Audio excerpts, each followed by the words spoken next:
चल रही है। सीधा सवाल, अभी जो हर घर में चर्चा चल रही है कि जो चीन में स्थिति है कोविड की, इस बारी 3 साल बाद ना हमें मास्क की, ना टेस्टिंग की, ना वैक्सीन की, ना सैनिटाइजर की किसी की कमी नहीं है। लेकिन फिर भी आप क्या तैयारियां कर रहे हैं कि किसी चीज की यहां पर मंदी ना पड़े? धन्यवाद भाई साहब, और आप सभी को बहुत बहुत शुभकामनाएं।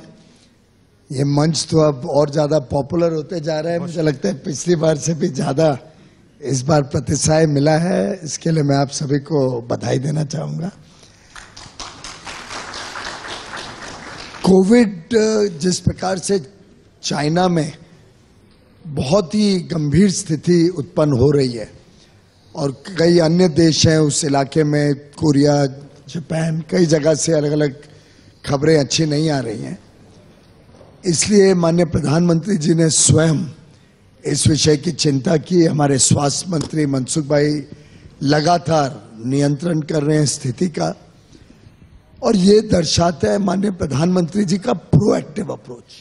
वो समस्या को पनपने नहीं देते, लंबा नहीं खींचने देते।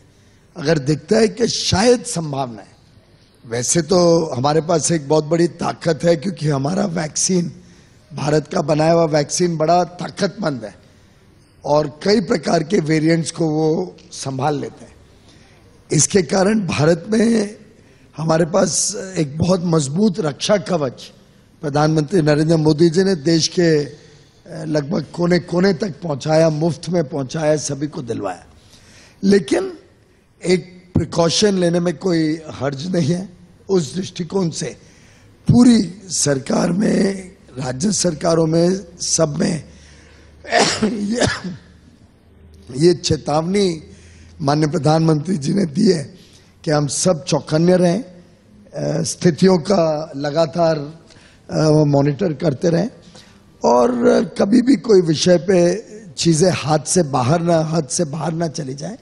उसके लिए जो उनका प्रोएक्टिव अप्रोच करने का ढंग है, कपल्ड विद जो हमने मेजर्स लिए पिछले 3 वर्षों में, जो अलग अलग प्रकार के सुविधाएं क्रिएट की, स्वास्थ्य सुविधाएं देश भर में बढ़ाई, अस्पताल बढ़ाए, आईसीयू बेड बढ़ाया, ऑक्सीजन के प्लांट्स, हर ऐसा अस्पताल जहां 50 बेड से ज्यादा है उनको अपने स्वयं का ऑक्सीजन प्लांट लगवा के दिया। इतने सारे जो काम हुए हैं उन सबको एक प्रकार से ऑयल कर दिया है वापस, सो दैट हमारी तैयारी रहे, देश की तैयारी रहे। सर, क्योंकि क्रिसमस भी है, न्यू ईयर भी है, बहुत लोगों ने प्लान किया है ट्रैवल करने का, हॉलिडेज पे जाने का। अब चाइना के जो विजुअल्स सोशल मीडिया पर लोग देख रहे हैं वो डर रहे हैं, कह रहे हैं क्या करना चाहिए। फ्लाइट्स जो आ रही हैं, जो केसेस अभी सामने आए चाइना के, डर रहे हैं। तो उस पर कि लोग डरे ना, एहतियात रखें, उस पर आपका वक्तव्य? मैं समझता हूं 2-3 चीजें अगर इसमें हम सब ने की, और इसमें आपके भी चैनल से मेरा अनुरोध रहेगा, न्यूज मीडिया हाउस से, कि एक तो जो लोगों ने प्रिकॉशनरी डोज नहीं लिया था, अब वो अस्पताल में जाके अपना प्रिकॉशनरी डोज लें। वैसे तो प्रधानमंत्री जी ने बहुत सारे मौके दिए, पीछे भी 75 दिन तक मुफ्त में प्रिकॉशनरी डोज की पूरी मुहिम चलाई और मुझे लगता है करोड़ों लोगों ने उस समय भी प्रिकॉशनरी डोज मुफ्त में लिया। लेकिन अगर अभी भी कोई रह गया है तो हम सब एक अवेयरनेस क्रिएट करें कि लोग अभी भी अपना प्रिकॉशनरी डोज अस्पताल में जाके लगवाएं। दूसरी बात, जितना हम, आखिर कोविड के प्रिकॉशंस तो हम सभी जानते हैं, अच्छी हाइजीन रखना, हाथ वगैरह, मुंह हाथ धोते रहना, मास्क पहन के रखना। आपके चैनल की वजह से, अभी इंटरव्यू की वजह से नहीं पहन रहा, लेकिन अब हमने तो पहनना शुरू कर दिया है मास्क।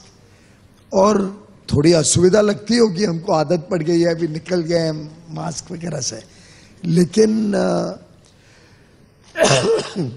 छोटे मोटे प्रिकॉशंस लेने से मैं समझता हूं कि सुविधा रहेगी। अंतर्राष्ट्रीय जो फ्लाइट्स आ रही हैं या जो ट्रैवल हो रहा है, उस पर सोची समझी मेडिकल एडवाइस के ऊपर निर्णय लिए जाएंगे समय समय पे। पर जैसा कि पूरे कोविड के दौरान आपने देखा, सरकार ना तो कोई